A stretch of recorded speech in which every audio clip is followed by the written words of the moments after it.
ಒಳ್ಳೆಯವ್ರ ಕೈ ಸಿಕ್ಕರೆ ಒಳ್ಳೇದಾಗ್ತೈತೆ ಸರ್. ಏನ್ ಮೋದಿ ಆಡಳಿತ ಮಾಡ್ಯಾನ, ಮತ್ತೊಮ್ಮೆ ಅವನ ಬರ್ಬೇಕು. ಪ್ರಿಯಾಂಕಾ ಅವ್ರು ಬಂದ್ರೆ ಅನುಕೂಲ ಆಗ್ತದೆ. ಬಿಜೆಪಿ ಪಕ್ಷ ಬಂದ್ರೆ ಅನುಕೂಲ ಆಗುತ್ತೆ. ಬಸ್ನ ಕೂತ್ ಗಂಡುಗಳು ಬಿಟ್ಟು ಹೋಗ್ಯಾರ. ನಾಳೆ ಬಿಜೆಪಿ ಬಂದ್ರೆ ಅನುಕೂಲ. ಈ ತಳಿ ಎಂಟಿ ನಮಗೆ ಅನುಕೂಲ. ಇದು ಕಾಂಗ್ರೆಸ್ ನಮಗೇನಿಲ್ಲ ಜಾಸ್ತಿ ಇವತ್ತು ಹೊಂದಕ್ಕೆ ನಮಗೆ. ಆತ್ಮೀಯ ವೀಕ್ಷಕರೇ ನಮಸ್ಕಾರ. ಸಮಗ್ರ ವಾಹಿನಿಗೆ ಆತ್ಮೀಯ ಸ್ವಾಗತ. ಇವತ್ತು ನಮ್ಮ ಸಮಗ್ರ ವಾಹಿನಿ ಅಥಣಿಯ ವಿಧಾನಸಭಾ ಕ್ಷೇತ್ರ ಮತ್ತು ಚಿಕ್ಕೋಡಿಯ ಲೋಕಸಭಾ ಕ್ಷೇತ್ರಕ್ಕೆ ಬರ್ತಕ್ಕಂಥ ಅಥಣಿಯ ಜಮಖಂಡಿ ರೋಡ್ಗೆ ಇವತ್ತು ಏನು ನಾವು ಬಂದಿದ್ದೀವಿ.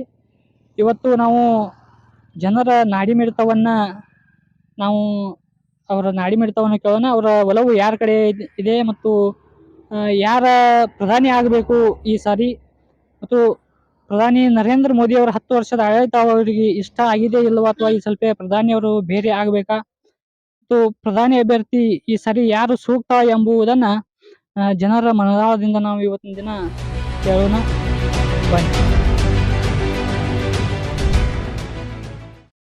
2024ರ ಎಲೆಕ್ಷನ್ ಬಗ್ಗೆ ಅವ್ರ ಅಭಿಪ್ರಾಯ ಏನೈತೆ ಅನ್ನೋದು ಕೇಳೋಣ. ಯಾರಾದ್ರೂ ಒಳ್ಳೆಯವ್ರಾದ್ರೂ ಓಕೆ ರೀ.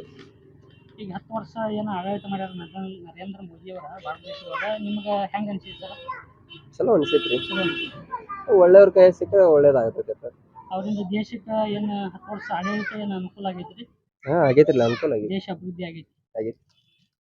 ಒಂದ್ ವೇಳೆ ಈ ಸರಿ ನರೇಂದ್ರ ಮೋದಿ ಅವ್ರನ್ನ ಬಿಟ್ಟಿಸಿಂದ ರಾಹುಲ್ ಗಾಂಧಿ ಅವ್ರು ಬಂದ್ರೆ ಮೋದಿ ಅವ್ರು ಬಂದ್ರೆ ಚಲೋ ಆಗ್ತೈತಿ. ಈಗ 10 ವರ್ಷ ಆತ್ರಿ. ಇಲ್ಲಿ ಚಿಕ್ಕೋಡಿ ಲೋಕಸಭಾ ಕ್ಷೇತ್ರ ಅಣ್ಣಾ ಸಾಹೇಬ್ ಜೊಲ್ಲೆ ಅವರ MP ಅದಾರ ಸದ್ಯಕ್ಕೆ. ನೆಕ್ಸ್ಟ್ ಯಾರು ಬರ್ಬೇಕು ಅನ್ನೋದು ನಿಮ್ಮ ನಾವು ನಮ್ಮ ಮತಕ್ಷೇತ್ರದ ಬೇರೆದ ನಮ್ಗೇನು ಇದು ಆಗಲ್ಲ. ಚಿಕ್ಕೋಡಿ ಲೋಕಸಭಾ ಬರ್ತೈತೆ ಸರ್. ಚಿಕ್ಕೋಡಿ ಲೋಕಸಭಾದೊಳಗ ಒಳ್ಳೆಯವ್ರು ಬಂದ್ರ ಆಟ ಯಾರಿದ್ರು ಚಲೋ ಮಾಡಕ್ ಬಂದ್ರೆ ಸಾಕ್ರಟ. ಇವ ಅಣ್ಣಾ ಸಾಹೇಬ್ ಜೊಲ್ಲೆ ಅವ್ರ ಏನು 10 ವರ್ಷ ಯಾರ್ದು ಇವ್ರದ್ದು ಏನು ಹೇಳಕ್ ಬರಲ್ರಿ. ಯಾಕಂದ್ರೆ ನಮ್ದು ಹೆಂಗೈತಿ, ಒಳ್ಳೇದು ಅಭಿವೃದ್ಧಿ ಆಗ್ಬೇಕು, ಇದು ಆಗ್ಬೇಕಟ್ಟ. ಬಟ್ 10 ವರ್ಷ ಹೋಗ ಭಾರತ ದೇಶ ಅಭಿವೃದ್ಧಿ ಆಗೈತಿ. ಭಾರತ ದೇಶದ ಸದ್ಯಕ್ಕೆ 2024ರ ಎಲೆಕ್ಷನ್ ನಡೆದೈತ್ರಿ. ಹೌದು. ಅದ್ರ ಬಗ್ಗೆ ನಿಮ್ಮ ಅಭಿಪ್ರಾಯ ಏನ್ ಸರ್? ಏನ್ ಚಲೋ ಒಳ್ಳೆ. ಈಗ 10 ವರ್ಷ ಏನು ಮೋದಿ ಆಡಳಿತ ಮಾಡ್ಯಾನ, ಮತ್ತೊಮ್ಮೆ ಅವನ ಬರ್ಬೇಕು. ಈಗ ನಮ್ಮದು ವೋಟಿಂಗ್ ಪವರ್ ಬಂದು 50 ವರ್ಷ ಆಯ್ತು. ಕಾಂಗ್ರೆಸ್ 50 ವರ್ಷದ ಆಡಳಿತ ನೋಡಿದ್ವಿ. ದೇಶ ದಿವಾಳಿ ಆಗಿ ಹೋಗೈತಿ. 4-5 ಭಾಗ ಆಗಿ ಹೋಗೈತಿ. ಈಗ ಇಂಥ ಮೋದಿ ಅಂತವ್ರೆ ಇನ್ನು ಯಾವ ಜನ್ಮದಾಗೂ ಸಿಗೋದಿಲ್ಲ. ಏನೋ ನಮ್ಮ ಭಾಗ್ಯ, ಇದೊಂದು ಸರಿ ಮೋದಿನ ಬರ್ಬೇಕು. ಬಟ್ ಈಗ 10 ವರ್ಷ ಅವ್ರ ಆಡಳಿತ ನಿಮ್ಗೆ ಇಷ್ಟ ಆಗೈತಿ? ಹೌದು. ಮತ್ತು ಈಗ ಜಗತ್ತಿನೊಳಗೆ, ವಿಶ್ವದೊಳಗೆ ಈ ಆರ್ಥಿಕ ಇದ್ರೊಳಗೆ 4ನೇ ನಂಬರ್ ಬಂದೈತಿ. ಇನ್ನು ಬಂದು ನಾವು 3 ಯಾಕೆ 2ನೇ ನಂಬರ್ ಸಹಿತ ತರ್ಬೋದು ಅವ್ನು. ಈಗ ರಾಜ್ಯ ಸರ್ಕಾರ ಏನ್ ಮಾಡೈತಿ ಅಂದ್ರೆ 5 ಗ್ಯಾರಂಟಿಗಳನ್ನ ಕೊಟ್ಟೈತಿ. ಅದೇ ನಿಮ್ಗೆ ಅನುಕೂಲ ಆಗೈತ್ರಿ? ಅದು ಎಲ್ಲರೂ ಹೇಳ್ತಾರಲ್ಲ, ಮನ್ಯಾಗ ಹೆಣ್ಮಕ್ಳು ಸಿಗುವಾರ ಹುಡುಕಾಡ್ಬೇಕಾಗೈತಿ. ಎಲ್ಲಿ ಹೋಗ್ಯಾರ, ಯಾರ್ದು ರೊಕ್ಕ ಅಭಿವೃದ್ಧಿ ಆಗೈತಿ ಅನ್ನೋ ಒಂದು ಪೈಸೆ. ಈಗ ನಮ್ಮ ರೋಡ ಇದು ಏನಾರ ಆಗೈತಿ ಅಂದ್ರೆ ಗ್ಯಾರಂಟಿಗೆ ಆ ಪಗಾರದವ್ರದ್ದು ರೊಕ್ಕ ತಗೊಂಡು ಗ್ಯಾರಂಟಿ ಕೂಡ ಹಾಕ್ತಾರೆ. ಅದರಿಂದ ಈಗ ಕೆಲ್ಸಕ್ಕೆ ಹೆಣ್ಮಕ್ಳು ಸಿಗುವಾರ ಕಸ ತೆಗಿಯಕ್ಕೆ ನಮ್ಮ ಬೆಳೆ ಹಂಗೆ ಕೂತ್ಬಿಟ್ಟಾವ ಮನ್ಯಾಗ. ಇದರಿಂದ ಏನೋ ಉಪಯೋಗ ಇಲ್ಲ. ದೇಶ ದಿವಾಳಿ, ಕರ್ನಾಟಕ ದಿವಾಳಿ ಆಕತಿ ಇವ್ರು ಇನ್ನೊಂದು ವರ್ಷ ಇದ್ರಂದ್ರೆ. ಈಗ ಸದ್ಯಕ್ಕೆ ನಮ್ಮಲ್ಲಿ ಚಿಕ್ಕೋಡಿ ಲೋಕಸಭಾ ಕ್ಷೇತ್ರ ಹೋಗ್ತಾರ. ಹೌದು. ಅಣ್ಣಾ ಸಾಹೇಬ್ ಜೊಲ್ಲೆ ಅವ್ರು ಬಿಜೆಪಿ ಇದಾರ, ಪ್ರಿಯಾಂಕಾ ಜಾರಕಿಹೊಳಿ ಅವ್ರು ಕಾಂಗ್ರೆಸ್ ಇದಾರ. ಯಾರು ಬಂದ್ರೆ ಒಳ್ಳೇದಾಗ್ತೈತೆ? ನಮಗೆ ಜೊಲ್ಲೆ ಬಂದ್ರೆ ಒಳ್ಳೇದಾಗ್ತದೆ. ಹಾಗೆ ರಾಜಕೀಯ ಅಭಿನಯ ಇಲ್ಲ ಇಟ್ಟು ಅವ್ರದ್ದೆಲ್ಲ ಇದರ ರಾಜಕಾರಣ ಅದೇನೋ ಅಂತಾರೆ ಬಿಡ್ರಿ. ಅದ ಅವ್ರಿಗೆ ರಾಜಕೀಯ ಅನುಭವ ಇಲ್ಲಲ್ಲ. ಈ ಜೊಲ್ಲೆ ಸಾಹೇಬ್ರು ಹೇಳೋದಾರ ಮಾಡ್ಯಾರ. ದೇಶದೊಳಗ ನರೇಂದ್ರ ಮೋದಿ ಅವರ ಆಡಳಿತದ ಹೋಗದಾರ, ಅವರಿಂದ ಭಾರತ ದೇಶಕ್ಕೆ ಅನುಕೂಲ ಆಗೈತ್ರಿ? ಇಲ್ಲ, ಆಗೈತ್ರಿ. ಭಾರತ ದೇಶ ಅಭಿವೃದ್ಧಿ ಆಗೈತ್ರಿ. ಇನ್ನು ಮುಂದೆ ಬಂದ್ರು ಸಹಿತ ಅವರಿಂದ ಅಭಿವೃದ್ಧಿ ಆಗೈತಿ.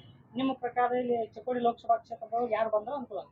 ನಮ್ಮಲ್ಲಿ ಚಿಕ್ಕೋಡಿ ಲೋಕಸಭಾ ಕ್ಷೇತ್ರದಾಗ ಸದ್ಯಕ್ಕೆ ಪ್ರಿಯಾಂಕಾ ಅವ್ರು ಬಂದ್ರೆ ಅನುಕೂಲ ಆಗ್ತದೆ. ಇಲ್ಲಿ ನಮ್ಮ ಮತಕ್ಷೇತ್ರದೊಳಗ ಕಾಂಗ್ರೆಸ್ ಇಂದ ಪ್ರಿಯಾಂಕಾ ಜಾರಕಿಹೊಳಿ ಬರ್ಬೇಕು. ಧನ್ಯವಾದ. ಹೊಸ ಅಭ್ಯರ್ಥಿ ಇದಾರೆ ಅದಕ್ಕೆ. ಸರ್, ಭಾರತ ದೇಶದೊಳಗ ಈಗ 10 ವರ್ಷ ಆಡಳಿತದೊಳಗ ಬಿಜೆಪಿ ಐತ್ರಿ. ಅದರಿಂದ ಭಾರತ ದೇಶಕ್ಕೆ ಅನುಕೂಲ ಆಗೈತಿ? ಅನುಕೂಲ ಆಗೈತೆ. ಇನ್ನ ಯಾವ ಪಕ್ಷ ಅಧಿಕಾರಕ್ಕೆ ಬಂದ್ರೆ ಭಾರತ ದೇಶಕ್ಕೆ ಅನುಕೂಲ ಆಗ್ತೈತಿ? ಬಿಜೆಪಿ ಪಕ್ಷ ಬಂದ್ರೆ ಅನುಕೂಲ ಆಗುತ್ತೆ. ಇಲ್ಲಿ ಚಿಕ್ಕೋಡಿ ಲೋಕಸಭಾ ಕ್ಷೇತ್ರದೊಳಗ ಅಣ್ಣಾಸಾಹೇಬ್ ಜೊಲ್ಲೆ ಅವರು ಬಿಜೆಪಿ ನಿಂತಾರ ಸರ್. ಕಾಂಗ್ರೆಸ್ದಿಂದ ಪ್ರಿಯಾಂಕಾ ಜಾರಕಿಹೊಳಿ ಅವ್ರು ನಿಂತಾರ. ಯಾರು ಸಂಸದರಾದ್ರೆ ನಮ್ಮ ಚಿಕ್ಕೋಡಿ ಮತಕ್ಷೇತ್ರ ಅಭಿವೃದ್ಧಿ ಆಗ್ತೈತಿ ನೀವು? ಅಣ್ಣಾಸಾಹೇಬ್ ಜೊಲ್ಲೆ ಅವರಾದ್ರೆ ಅಭಿವೃದ್ಧಿ ಆಗ್ತೈತಿ. ಧನ್ಯವಾದಗಳು.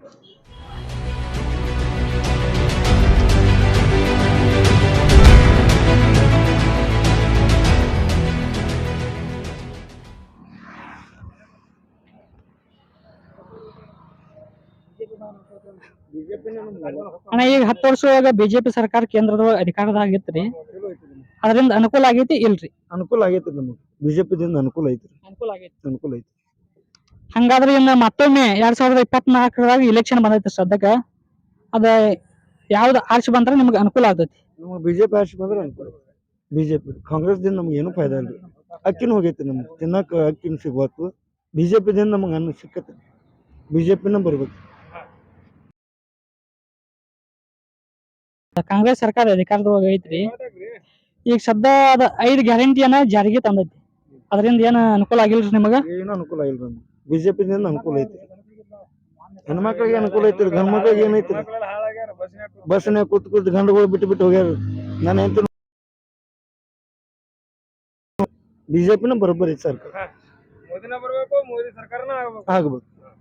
ಒಟ್ಟಾರಾಗಿ 10 ವರ್ಷ ಆಡಳಿತ ಮೋದಿ ಅವ್ರದ್ದು ಬೆಸ್ಟ್ ಇತ್ತು, ಈಗ ಮುಂದೆ ಬಂದ್ರು ಅವರ ಬರ್ಬೇಕಂತ ನೀವು ಹೇಳತ್ತೀರಿ. ಮೋದಿ ಸರ್ಕಾರ ಬರ್ಬೇಕು. ಅಂತ ಸರ್, ನಿಮ್ ಪ್ರಕಾರ ನಮ್ಮ ಭಾರತ ದೇಶದೊಳಗ 10 ವರ್ಷದಿಂದ ಸೈನಿಕರಿಗೆ ಸ್ವಲ್ಪ ಹಲವಾರು ಸೌಲಭ್ಯಗಳು, ಜಾಕೆಟ್ ಆಗಿರ್ಬೋದು, ಹಿಂಗ ಇದ್ದಿದ್ದಿಲ್ಲ, ಈಗ ಅದೇನು ಬದಲಾವಣೆ ಆಗೈತ್ರಿ? ಫುಲ್ ಐತ್ರಿ, ಅನುಕೂಲ ಐತಿ. ಮೋದಿ ಸರ್ಕಾರ ಅವನ ಬೇಕ್ರಿ, ಅವನ ಬರ್ಲಿ. ಈಗ ನಿಮ್ ಪ್ರಕಾರ ಒಟ್ಟು ಸೈನಿಕರಿಗೆ ಆಗ್ಲಿ ಅಥವಾ ನಮ್ಮ ಭಾರತ ದೇಶದ ಬಾರ್ಡರ್ ಕಾಯಕ ನರೇಂದ್ರ ಮೋದಿ ಅವರು ಬಂದ ಬಳಿಕ ಸೆಕ್ಯೂರಿಟಿ ಅವನ ಇಂಪಾರ್ಟೆಂಟ್. ಯಾಕಂದ್ರೆ ಭಾರತ್ ನೋಡವನ ಅವನ ರೀ, ಇವ್ರು ಯಾರು ನೋಡೋರಲ್ರಿ, ಎಲ್ಲ ದೊಡ್ಡ ಮೋದಿ ಸರ್ಕಾರ ಬೇಕು.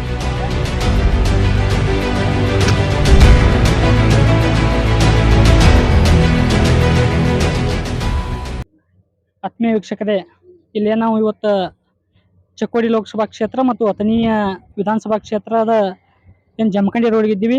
ಇಲ್ಲಿ ನೋಡ್ಬೋದು ನಮ್ಮ ಹಿರಿಯರೆಲ್ಲ ಕೂತಾರು.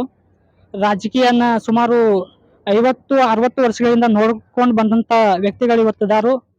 ಅವರ ಅಭಿಪ್ರಾಯನೂ ಕೂಡ ನಮಗೆ ಮುಖ್ಯ ಆಗ್ತೈತಿ. ಅದರ ಸಲುವಾಗಿ 2024ರ ಒಂದು ಏನು ಇದು ಇಲೆಕ್ಷನ್ ಬಂದೈತಿ, ಇದ್ರ ಬಗ್ಗೆ ಅವ್ರ ಅಭಿಪ್ರಾಯ ಏನಂತ ಹೇಳಿ ಕೇಳೋನು ಬರ್ರಿ. ಯಾವ ತರ್ಬೇಕಂತ ಹೇಳಿ. ಸರ್, 2024 ಈಗ ಇಲೆಕ್ಷನ್ ಬಂದೈತಿ, ಈಗ ಸ್ವಲ್ಪ ಯಾವ್ದು ಪಕ್ಷ ಅಧಿಕಾರಕ್ಕೆ ಬಂದ್ರೆ ಭಾರತ ದೇಶಕ್ಕೆ ಒಳ್ಳೇದಾಗ್ತೈತಿ? ಇಲೆಕ್ಷನ್ ಬಂದಾವ, ಅದರಿಂದ ಬಿಜೆಪಿ ಬಂದ್ರೆ ಅನುಕೂಲ ಆಗ್ತೈತಿ, ಕಾಂಗ್ರೆಸ್ ಬಂದ್ರೆ ಅನುಕೂಲ ಆಗ್ತೈತಿ? ಮ್ಯಾಲ ಬಿಜೆಪಿ ಬಂದ್ರೆ ಅನುಕೂಲ. ಈ ತಳಿ ಎಂಟಿ ಏನೈತಿ ಯಥಾ ಪ್ರಕಾರ ಮೋದಿ ಅವರು ಅಧಿಕಾರದಾಗ ಹೋಗಿದ್ರಿ, ಅವರಿಂದ ಭಾರತ ದೇಶಕ್ಕೆ ಅನುಕೂಲ ಆಗಿದ್ರಿ, ಭಾರತ ದೇಶ ಅಭಿವೃದ್ಧಿ ಆಗೈತ್ರಿ. ಇದೇನ ಅಡ್ಡಿಲ್ಲ. ಓಕೆ, ಧನ್ಯವಾದ.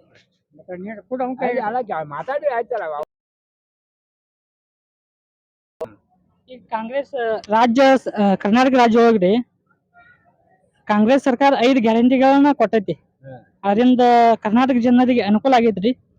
ನಮಗ ಜನತಾನೇ ನಮಗೆ ಅನುಕೂಲ. ಇದು ಕಾಂಗ್ರೆಸ್ ನಮಗೇನಿಲ್ಲ, ಬಾಡ್ಡಿಗಳು ಎಲ್ಲ ಮಾಡ್ಕೊತ ಬಂದಿದ್ದೇವೆ.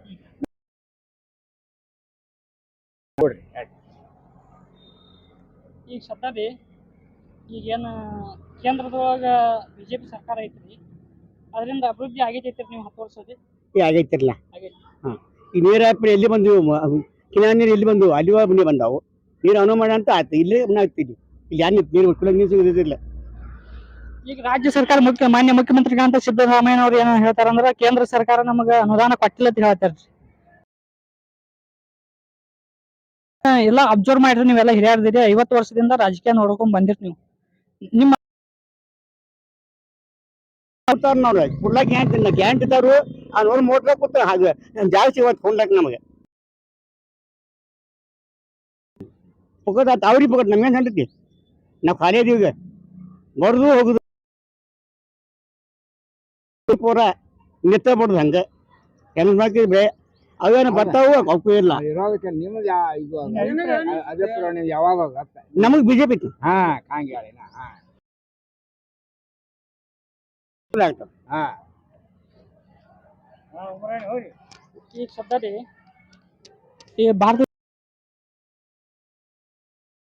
ಅವ್ರ 10 ವರ್ಷ ಹತ್ತು ಮಾಡ್ಕೊತ ಬಂದಾರ. ಈಗ ಅವ್ರ ಕಾಂಗ್ರೆಸ್ದವ್ರು ಏನಂತಾರ, ಇವ್ರ ಆಡಳಿತನ ಸರಿಯಾಗಿ ನಡೆಸತಿಲ್ಲ, ಭ್ರಷ್ಟಾಚಾರ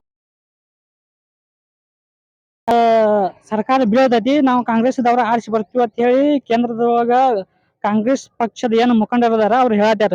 ಇದ್ರ ಬಗ್ಗೆ ನಿಮ್ಮ ಅಭಿಪ್ರಾಯ ಏನ್ರಿ? ನನ್ನ ಅಭಿಪ್ರಾಯ ಅನ್ರಿ, ಕುಸ್ತಿ ಹಿಡ್ದಿರ್ತೈತಿ, ಯಾವ ಬೀಳ್ಬೋದು ಯಾವ ಹೋಗಿಬೋದು. ನಮಗೂ ಹಂಗೈತಿ, ನಮಗೂ ಅವನಾಗೈತಿ. ಇವ್ರ ಈಗ ನೋಡು, ನಾನೂ ಬರಬೇಕತ್ತಾನ, ಅವನು ಬರಬೇಕತ್ತಾನ. ಯಾವ ಭಗವಂತ ಬಂದು ನಮ್ಮನ್ನು ಕಾಯ್ತಾನ, ಮತ್ತೇನು ಹೇಳುದು? ಓಕೆ, ಧನ್ಯವಾದ, ನಮಸ್ಕಾರ.